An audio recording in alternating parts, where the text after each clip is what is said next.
बिस्मिल्लाहिर्रहमानिर्रहीम। अस्सलामुअलैकुम my chemist family. ये है आपका favourite channel your free academia. उन बच्चों का चैनल जो केमिस्ट्री समझकर पढ़ना चाहते हैं। रट्टे वालों के लिए है कोई और चैनल। सब बोले 10 time my passion my chemistry. Now study time starts.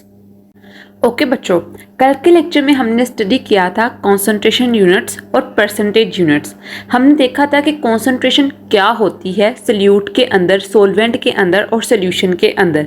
के सॉल्यूशन के अंदर हमारे पास सॉल्यूट कितनी क्वांटिटी के अंदर प्रेजेंट है, और डिफरेंट टाइप्स ऑफ परसेंटेजेस भी देखी थी कि अगर हमारे पास मैस में सॉल्यूट गिवन होगा तो उसके अंदर वॉल्यूम कितना होगा, mass by weight, mass by mass, volume by volume और वॉल्यूम बाय वेट। तो आज का जो लेक्चर है वो है मोलैरिटी के बारे में। लेक्चर स्टार्ट करने से पहले मैं आप सबसे रिक्वेस्ट करती हूँ कि वीडियो को लाइक करें, एक अच्छा सा कमेंट करें, चैनल को लाजमी सब्सक्राइब करें और बेल आइकन को भी प्रेस करें ताकि नए आने वाली वीडियो आप तक फौरन पहुँच जाए। ओके बच्चों, मोलैरिटी के बारे में स्टार्ट करने से पहले मैं आपको एक कॉन्सेप्ट दूंगी जो कि हम पहले पढ़ चुके हैं, मोल के बारे में। अगर हम मोल की डेफिनेशन देखें तो वो क्या थी? It was the amount of substance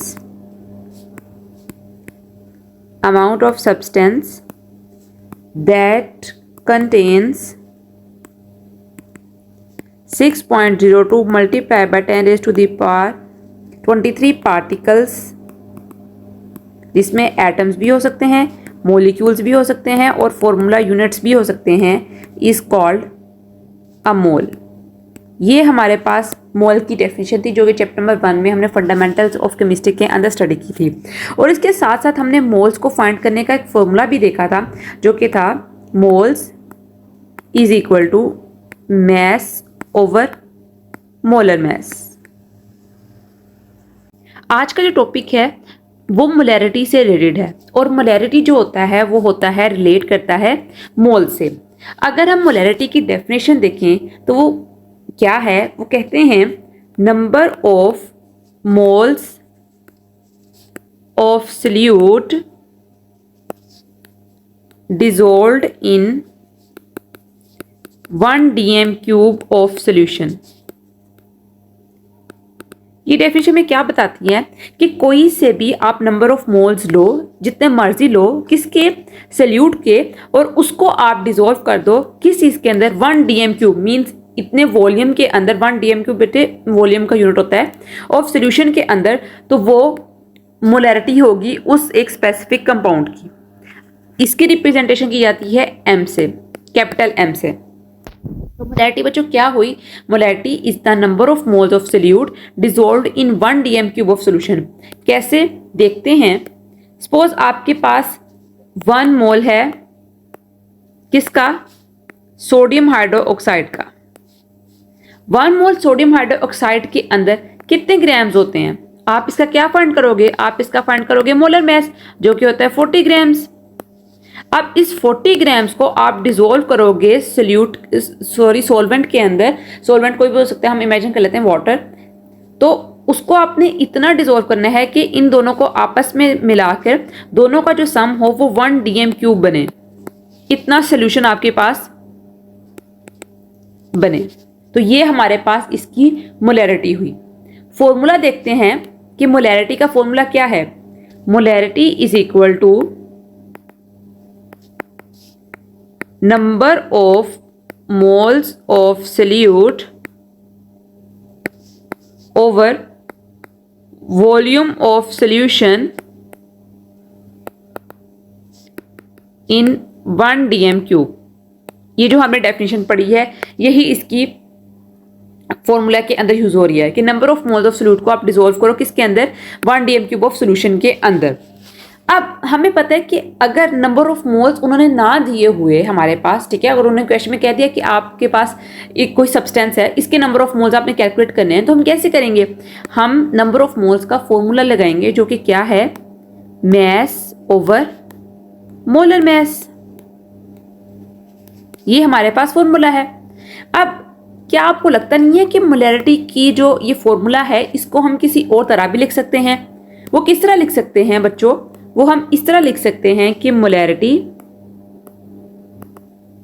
is equal to mass over molar mass multiply by 1 over volume of solution 1 dm³ के अंदर। ठीक है, ये सेम नंबर ऑफ मोल्स ही हैं, ये नंबर ऑफ मोल्स हैं, इनको अगर हम मल्टीप्लाई कर दें तो वॉल्यूम ऑफ सॉल्यूशन dm³ नीचे आ जाएगा, ये वैसे का वैसे ही रहेगा। तो नंबर मोलैरिटी का हमारे पास ये फॉर्मूला भी हो सकता है, आप डायरेक्ट इससे भी फाइंड कर सकते हो। नंबर ऑफ मोल्स अगर आपको नहीं गिवन तो आप इस तरह लिख लो अलग अलग करने की बजाय, तो ये इस तरह भी आपका जो आंसर होता है वो आ जाता है। अगर हम इसके यूनिट्स निकाल लें मोलैरिटी के, तो क्या आएंगे मोलैरिटी के यूनिट? नंबर ऑफ मोल्स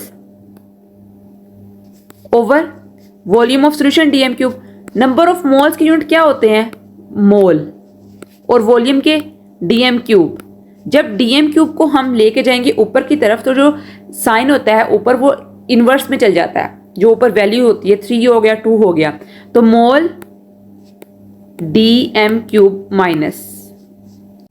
तो क्या है ये बच्चों? मोलैरिटी का यूनिट मोल पर डेसीमीटर क्यूब के अंदर। ठीक है, इसके अलावा बच्चों मैं आपको एक इंपॉर्टेंट बात बता दूं, हम बाद में देखते हैं कि मोलैरिटी के सॉल्यूशन हम कैसे प्रिपेयर करेंगे। मैं आपको कुछ फॉर्मूलाज बताती हूँ जो कि आप अपनी बुक की साइड पर लाजमन लिख लो, क्योंकि आगे जब हमने न्यूमेरिकल सॉल्व करने हैं ना, उसमें आपको ये बहुत ज़्यादा हेल्पफुल रहेंगे। आप अभी से इनको अच्छी तरह प्रिपेयर करो। नंबर फर्स्ट पे जो फॉर्मूला मैं आपको लिखवाऊंगी वो है mass of solute is equal to molarity multiply by molar mass multiply by volume of solution in 1 dm³। ये नंबर 1 फॉर्मूला है, या इन बुक पे लिख लो, mass of solute is equal to molarity cross molar mass multiply by volume of solution in 1 dm³। ये एक formula है, अपनी book के ऊपर लिख लो। ठीक है, सेकंड फॉर्मूला क्या है? Number of moles is equal to molarity multiply by volume, वही dm³ वाला, वॉल्यूम इन सॉल्यूशन dm³ के अंदर। सेकंड फॉर्मूला ये हो गया। थर्ड फॉर्मूला है हमारे पास mass of substance is equal to number of moles multiplied by molar mass। बच्चों ये सारे के सारे फॉर्मूलाज जो हैं, ये 3 के 3 फॉर्मूलाज मैंने आपको जो मेन फॉर्मूला बताया था, molarity is equal to mass over molar mass multiply by 1 और वॉल्यूम ऑफ सॉल्यूशन dm³ के अंदर, उसी से ही जनरेट किए हुए हैं। ये मैंने इसलिए अलग अलग कर दें ताकि आपको इनको रट्टा मारना, इनकी क्रैमिंग करना आसान हो। ठीक है, आपको याद ना करना पड़े कि मैं कैसे इसको मैथ्स को उधर लेके जाऊँ, कहाँ जाके डिवाइड करूँ, कैसे करूँ। तो आपने ये तीनों फॉर्मूलाज जो हैं अपनी बुक पे लिख भी लेने हैं और अच्छी तरह याद भी कर लेने हैं, ताकि आपके न्यूमेरिकल्स जो हैं वो बहुत आसानी से सॉल्व हो जाएं। ओके बच्चों, अब हम देखते हैं कि हम मोलर सोल्यूशन को कैसे बनाएंगे। मोलर सोल्यूशन क्या होता है बच्चों? मोलर सोल्यूशन मोलैरिटी का ही सोल्यूशन को कहते हैं मोलर सोल्यूशन। अगर हम इसकी डेफिनेशन देखें तो क्या है? A solution that contains 1 mole of solute in 1 dm³ of solution, इसको कहा जाता है मोलर सोल्यूशन। क्या डेफिनेशन आपको बता रहे हैं? वो कह रहे हैं एक ऐसा सोल्यूशन जिसके अंदर क्या होता है, 1 मोल आप किसी सोल्यूट का लो और उसको 1 dm³ ऑफ सोल्यूशन के अंदर डिसॉल्व कर लो, तो आपके पास मोलर सोल्यूशन बन जाता है। अब अगर हम इसकी प्रेपरेशन देखें, मैंने थोड़ा सा आपको स्टार्ट में भी इसकी प्रेपरेशन का हिंट दे दिया था जब NaOH की एग्जाम्पल ली थी, तो मैं आपको इसकी एग्जाम्पल बताती हूँ कैसे हम देखेंगे। अगर उन्होंने आपको कहा हो कि आपके पास 1 मोलर सोडियम हाइड्रोक्साइड गिवन है, 1 मोलर सोडियम हाइड्रोक्साइड गिवन है, आपने इसका क्या करना है? मोलर सोल्यूशन बनाना है। इसका आपने क्या करना है? सोल्यूशन बनाना है। तो आप कैसे बनाओगे? आप देखोगे कि अगर आपके पास 1 मोलर सोडियम हाइड्रोक्साइड गिवन है तो सबसे पहले आप चेक करोगे इसका molar mass. Molar mass sodium का कितना होता है? 40 ग्राम। आप इस 40 ग्राम सोल्यूशन 40 ग्राम को क्या करोगे? डिसॉल्व करोगे किसके अंदर? वाटर के अंदर। और वाटर के अंदर इस हद तक डिजोल्व करोगे और वाटर का लेवल इतना ले आओगे कि टोटल मिला के आपका जो सोल्यूशन बने वो 1 dm³ का बने। इस तरह के सोल्यूशन होते हैं बच्चे, आप एक इंस्ट्रूमेंट होता है जिसको कहा जाता है वॉल्यूमेट्रिक फ्लास्क, इसमें बनाते हो। वॉल्यूमेट्रिक फ्लास्क होती है, ये 100 सेंटीमीटर क्यूब की भी होती है, 250 सेंटीमीटर क्यूब की भी होती है, 500 की भी होती है और 1 dm³ की भी होती है। ठीक है, तो आप 1 dm³ की वॉल्यूमेट्रिक फ्लास्क ले लो और उसके अंदर आप पहले 40 ग्राम डालो सोडियम हाइड्रोक्साइड मीन सॉल्ट और उसके अंदर 1 dm³ तक उसको फिल कर लो। तो आपके पास क्या बन जाएगा, 1 मोलर सोल्यूशन बन जाएगा, किसका, सोडियम हाइड्रोक्साइड का। ठीक है बच्चों, ओके बच्चों, नेक्स्ट जो है वो आपको उन्होंने एक एग्जांपल दी है और उसमें कहा है कि आपने मोलैरिटी फाइंड करनी है किसकी, एक सोल्यूशन की जो कि प्रिपेयर किया गया है bye dissolving 28.4 gram of sodium thiosulphate, इसको Na2SO4 को कहा जाता है sodium thiosulphate, in 400 centimetre cube of solution के अंदर। तो बच्चों सबसे पहले तो देखो आपको चीजें गिवन क्या है, तो गिवन में उन्होंने आपको क्या दिया गया है, गिवन में सबसे पहले उन्होंने आपको दिया है मैस, वो कितना है 28.4 ग्राम मैस गिवन है। उसके बाद वॉल्यूम कितना है 400 सेंटीमीटर क्यूब। तो बच्चों आपको पता है जब हम मोलैरिटी की एक्सप्रेशन करते हैं तो हमने किसके अंदर करनी होती है, हमारे पास तो डेफिनेशन गिवन है किसके अंदर, dm³ के अंदर, तो यहाँ पर तो सेंटीमीटर क्यूब के अंदर गिवन है। तो हम इसको कैसे लेके आएंगे dm³ के अंदर, हम 400 सेंटीमीटर क्यूब को डिवाइड कर देंगे किसके साथ, 1000 के साथ, और हमारे पास क्या आ जाएगा 0.4 dm³। ठीक है, और उसके अलावा हमें क्या गिवन है, उसके अलावा बच्चों हमें गिवन है मोलर मैस। हमें पता है मोलर मैस कितना होता है, Na2SO4 का, ये हमें कैलकुलेट करना सीखा हुआ है। मोलर मैस को मैं mm लिख रही हूं। मोलर मैस कैसे है, सोडियम का 23 मल्टीप्लाई बाय 2, सल्फर का 32 प्लस ऑक्सीजन का 16 मल्टीप्लाई बाय 4, और SO4 जो होता है वो इस तरह होता है, मीन्स कि सल्फर और ऑक्सीजन को मिला के आपस में उनके 3 जो हैं वो एटम्स या मॉलिक्यूल्स हैं। इसका आंसर आएगा 142 ग्राम पर मोल। ठीक है, ये इसका आंसर आएगा। अब उन्होंने हमें क्या फाइंड करने के लिए कहा है, उन्होंने हमें फाइंड करने के लिए कहा है मोलैरिटी। तो हम मोलैरिटी इसकी फाइंड करते हैं कैसे, molarity is equal to mass over molar mass multiply by 1 over volume of solution 1 dm³। मैं इस तरह लिख रही हूँ, पूरा नहीं लिख रही। तो मोलैरिटी के अंदर मैस कितना था हमारे पास आया, मैस था 28.4, मोलर मैस कितना था 142 multiply by 1 over volume of solution कितना था, हमने 0.4 डेसीमीटर क्यूब फाइंड किया था। तो अगर हम इसको फाइंड करते हैं तो हमारे पास आंसर आता है 0.53 मोलर। इसका मतलब क्या है कि आप 0.53 मोलर सॉल्यूशन आपने प्रिपेयर किया है, किस तरह 28.4 ग्राम सोडियम थायोसल्फेट को 0.4 डेसीमीटर क्यूब सॉल्यूशन के अंदर डिसॉल्व करके। ठीक है बच्चों, ओके बच्चों, नेक्स्ट जो एग्जांपल गिवन है वो है how much NaOH is required to prepare its 500 centimetre cube of 0.4 molar solution. तो बच्चों जब मैंने आपको अभी एग्जांपल लिखवाई थी, सॉरी मैं आपको यहाँ पर फॉर्मूला बता रही थी, तो मैंने वहाँ पर आपको 3 फॉर्मूलाज लिखवाए थे और मैंने कहा था कि इसको आप अभी लिख लो। तो उनमें से एक फॉर्मूला यहाँ पर यूज हो रहा है, कौन से वाला, अभी हम देखते हैं कैसे। सबसे पहले देखो यहाँ पर आपको गिवन क्या क्या है, तो गिवन उन्होंने आपको क्या दिया गया है, उन्होंने आपको सबसे पहले 500 सेंटीमीटर क्यूब एक वॉल्यूम गिवन है। तो हमें पता है कि जब 500 सेंटीमीटर क्यूब के अंदर वॉल्यूम है तो हम क्या करेंगे, इसको 1000 से डिवाइड करेंगे ताकि हमारे पास आंसर आ जाए dm³ के अंदर 0.5 dm³। ठीक है, नंबर 1। उसके बाद नंबर 2 पे उन्होंने आपको दी हुई है मोलैरिटी जो कि है 0.4 मोलर। नंबर 3 के ऊपर उन्होंने आपको खुद ब खुद मोलर मैस दी गिवन है जो कि हमें आता है, मोलर मैस mm लिख रही हूँ। NaOH का मोलर मैस कितना होता है 40 ग्राम पर मोल। अब हमने यहाँ पर फाइंड क्या करना है, हमें उन्होंने यहाँ पर कहा हुआ है कि कितना NaOH जो है आपको चाहिए होगा कि आप प्रिपेयर करो उसका सोल्यूशन, कितना 0.5 molar solution 500 centimetre cube volume के अंदर।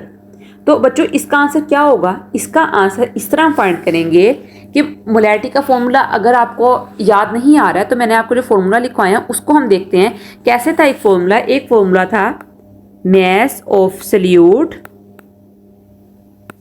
Is equal to molarity cross molar mass multiply by volume of solution in 1 dm³। तो वैल्यू पुट करो, मोलैरिटी कितनी थी हमारे पास 0.4, मोलर मास कितना है 40, multiply by volume of solution DM cube कितना है 0.5। तो इन तीनों का आंसर जो हमारे पास आता है वो आता है 8 ग्राम।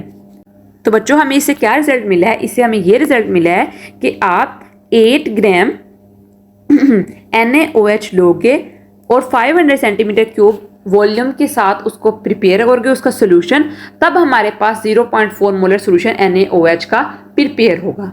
अब हम चलते हैं अपने नेक्स्ट टॉपिक की तरफ। ओके बच्चों, नेक्स्ट जो हमारे पास टॉपिक है वो है डाइल्यूशन ऑफ सोल्यूशन, सोल्यूशन की डाइल्यूशन। तो बच्चों जब हमने अपना फर्स्ट टॉपिक कवर किया था उसके अंदर हमने स्टडी किया था कॉन्सेंट्रेटेड सोल्यूशन और डाइल्यूटेड सोल्यूशन। डाइल्यूटेड सोल्यूशन हमने उसमें ये पढ़ा था कि ऐसे सोल्यूशन जिसके अंदर सोल्यूट की कॉन्सेंट्रेशन ज़्यादा हो उसको हम कहते हैं कॉन्सेंट्रेटेड सोल्यूशन, जबकि ऐसे सोल्यूशन जिसके अंदर सोल्यूट की कॉन्सेंट्रेशन कम हो उनको हम कहते हैं डाइल्यूटेड सोल्यूशंस। अब उन्होंने बताया है कि अगर आपके पास कोई सोल्यूशन जो होगा वो कॉन्सेंट्रेटेड होगा तो आप उसको कैसे कन्वर्ट करोगे डाइल्यूटेड सोल्यूशन के अंदर। तो हमने वहाँ पर ये भी पढ़ा था कि जब हम किसी भी सोल्यूशन को डाइल्यूट कर रहे होते हैं या कोई डाइल्यूटेड सोल्यूशन होता है तो हम क्या करते हैं, जो सॉल्वेंट होता है उसको इंक्रीज कर देते हैं। जब सॉल्वेंट को इंक्रीज करेंगे इट डेफिनेटली मीन्स कि जो हमारे पास सोल्यूट होगा वो कम हो जाएगा और सोल्यूशन ऑटोमेटिकली कन्वर्ट हो जाएगा कॉन्सेंट्रेटेड से डाइल्यूशन की तरफ, मीन्स डाइल्यूट सोल्यूशन की तरफ। अब अगर यहाँ पर उन्होंने हमें कोई सोल्यूशन दिया हो और वो कंसंट्रेटेड हो, ठीक है, मीन्स उसके अंदर लार्ज अमाउंट ऑफ सोल्यूट हो, तो हम कैसे उसको डाइल्यूट करेंगे, तो हम क्या करेंगे, हम सिर्फ और सिर्फ एडिशन कर देंगे किसकी, सॉल्वेंट की। अब यहाँ पर किस चीज में फर्क आएगा, क्या इसमें मोलैरिटी में फर्क आएगा या वॉल्यूम में फर्क आएगा, क्वेश्चन तो यहाँ पर ये रेज होता है। तो बच्चों the answer to this question is कि यहाँ पर सिर्फ वॉल्यूम में चेंज आएगा। वॉल्यूम में चेंज किस तरह आएगा, क्योंकि आप सिर्फ सॉल्वेंट को इंक्रीज कर रहे हो, सॉल्वेंट को आप ज्यादा डाल रहे हो ताकि जो हमारे पास कंसंट्रेटेड सोल्यूशन है वो डाइल्यूशन में चेंज हो जाए, ठीक है। आप यहां पर नंबर ऑफ मोल्स को चेंज नहीं कर रहे हो, ठीक है, नंबर ऑफ मोल्स को आप चेंज नहीं कर रहे हो। फर्क सिर्फ इतना आ रहा है कि जो हमारे पास न्यू सोल्यूशन बना है डाइल्यूटेड सोल्यूशन उसकी मोलैरिटी लेस है, वो लेस मोलैरिटी वाला है क्योंकि उसके अंदर आपने वॉल्यूम की कंसंट्रेशन को इंक्रीज कर दिया, वॉल्यूम जो होगा वो इंक्रीज करेगा और मोलैरिटी कम हो जाएगी, बट जो नंबर ऑफ मोल्स होंगे वो सेम रहेंगे, वो चेंज नहीं होंगे। तो हम क्या इस तरह लिख सकते हैं इस चीज को कि moles of solute in concentrated solution is equal to moles of solute in diluted solution, क्योंकि हमारे पास जो मोल्स हैं वो तो सेम ही है, हम तो सिर्फ वॉल्यूम को इंक्रीज और डिक्रीज कर रहे हैं उनको कंसंट्रेटेड और डाइल्यूटेड सॉल्यूशन की तरफ, ठीक है। तो इसका मतलब क्या हुआ कि number of moles of solute is equal to molarity multiply by volume of solution in 1 dm cube. तो अब हम कंपेयर किसको कर रहे हैं, दो चीजों को, एक तरफ है हमारे पास कंसंट्रेटेड सॉल्यूशन और एक तरफ है डाइल्यूटेड सॉल्यूशन। तो हम अगर इसका फॉर्मूला देखें तो हम इसको इस तरह लिख सकते हैं ना कि m1v1 is equal to m2v2। किस तरह, m1 जो है वो हमारे पास क्या है, molarity of concentrated solution, V1 क्या है, volume of concentrated solution, M2 क्या है, मोलैरिटी ऑफ डाइल्यूटेड सॉल्यूशन और V2 क्या है, वॉल्यूम ऑफ डाइल्यूटेड सॉल्यूशन। इस तरह कर सकते हैं, ये हमारे पास जो है वो फॉर्मूला आ गया m1v1 is equal to m2v2। और इसी फॉर्मूला के थ्रू आप टू डिफरेंट कंपाउंड या टू एक ही कंपाउंड के अंदर डिफरेंट अगर आपको कॉन्सेंट्रेशन गिवन हो तो आप फाइंड कर सकते हो m1 की वैल्यू, v1 की वैल्यू, m2 की वैल्यू और v2 की वैल्यू। ये सेम उसी तरह है कि p1 v1 is equal to p2 v2, जिस तरह हमने पढ़ा था किसके अंदर, बॉयल्स लॉ के अंदर, इनिशियल और फाइनल, ये कॉन्सेंट्रेटेड और ये डाइल्यूटेड। अब हम इससे रिलेटेड एक एग्जाम्पल भी देखते हैं। ओके बच्चों, एग्जाम्पल में क्या है कि उन्होंने कहा है कि आपने प्रिपेयर करना है क्या, 100 सेंटीमीटर क्यूब किसका, 0.01 molar solution from 0.1 molar solution of KMnO4 potassium permanganate कहते हैं इसे। उन्होंने कहा है कि आपने 100 centimetre cube of solution prepare करना है किस तरह of 0.01 molar solution from a given 0.1 molar solution of potassium permanganate. तो बच्चों यहाँ पर उन्होंने आपको क्या फाइंड करने के लिए कहा है, उन्होंने आपको यहाँ पर फाइंड करने के लिए कहा है V1। हमें नहीं पता कि कितना कॉन्सेंट्रेटेड वॉल्यूम हम लेंगे ताकि हमारे पास 0.01 मोलर 100 सेंटीमीटर क्यूब में बन जाए। तो इसके लिए हम क्या करेंगे, इसके लिए सबसे पहले हम लेंगे formula M1V1 is equal to M2V2। M1 कितना है 0.1 मोलर KMnO4, ये हमारे पास पोटेशियम परमैंगनेट की कॉन्सेंट्रेटेड वैल्यू है 0.1 मोलर। अब V1 तो हमें पता नहीं है, हमें क्या पता है, उन्होंने कहा है 0.01 मोलर इन 100 सेंटीमीटर क्यूब आपने प्रिपेयर करना है। तो कैसे करेंगे, तब हमारे पास V1 की वैल्यू पता होगी। V1 तो हमारे पास है नहीं, V1 को यहाँ पर रखेंगे और 0.01 मल्टीप्लाई बाय 100 को डिवाइड कर देंगे 0.1 के साथ। तो आंसर इसका आता है बच्चों 10 सेंटीमीटर क्यूब। ये हमारे पास कंसंट्रेटेड वैल्यू है। ये क्या शो कर रही है, इसका मतलब ये है कि आपने 10 सेंटीमीटर क्यूब KMnO4 लेना है, किस में से 0.1 मोलर KMnO4 सोल्यूशन का जो बना हुआ है कंसंट्रेटेड सोल्यूशन। 10 सेंटीमीटर क्यूब आपने वॉल्यूम लिया है, ठीक है, उसको आपने ब्यूरेट से सक किया आपने, ठीक है, और उसको आपने एक मेजरिंग सिलेंडर या वॉल्यूमेट्रिक फ्लास्क के अंदर डाल दिया है, ठीक है, और आपने उसका वाटर लेवल जो है इतना कर दिया है कि वो 100 सेंटीमीटर क्यूब तक आ गया। अब जो हमारे पास बना है वो क्या है, वो 100 सेंटीमीटर क्यूब बना है सोल्यूशन कितने का 0.01 मोलर KMnO4 का डाइल्यूटेड सोल्यूशन, ठीक है। किससे बना है, वो 0.1 मोलर कंसंट्रेटेड KMnO4 इन 10 सेंटीमीटर क्यूब, इतना वॉल्यूम लिया है किसमें से 0.1 मोलर कंसंट्रेटेड KMnO4 से, और बनाया है 0.01 molar diluted solution 100 centimetre cube के अंदर, ठीक है। आई होप सो कि आपको इसकी अच्छी तरह समझ आई होगी। नहीं आई है तो कमेंट में मुझे मेंशन करो, मैं अलग से आपको समझा दूंगी, डोंट वरी, ठीक है, मैं आपको समझा दूंगी, मुझे कोई इतराज़ नहीं है। आप 10 दफ़ा पूछो, मैं आपको 10 दफ़ा इस चीज़ का जवाब दूंगी, ठीक है। ओके बच्चों, आज के लिए इतना ही। आई होप सो कि आपको आज के लेक्चर की अच्छी तरह समझ आई होगी। मैंने अपनी तरफ से पूरी कोशिश की है कि मैं आपको ईजीएस्ट और सिंपलेस्ट वे में अच्छी तरह समझाऊं ताकि आपके जहन में कोई भी डाउट्स ना रह जाएं। तो बच्चों, कल मिलते हैं एक नई वीडियो के साथ, तब तक के लिए फ़ी अमानिल्लाह।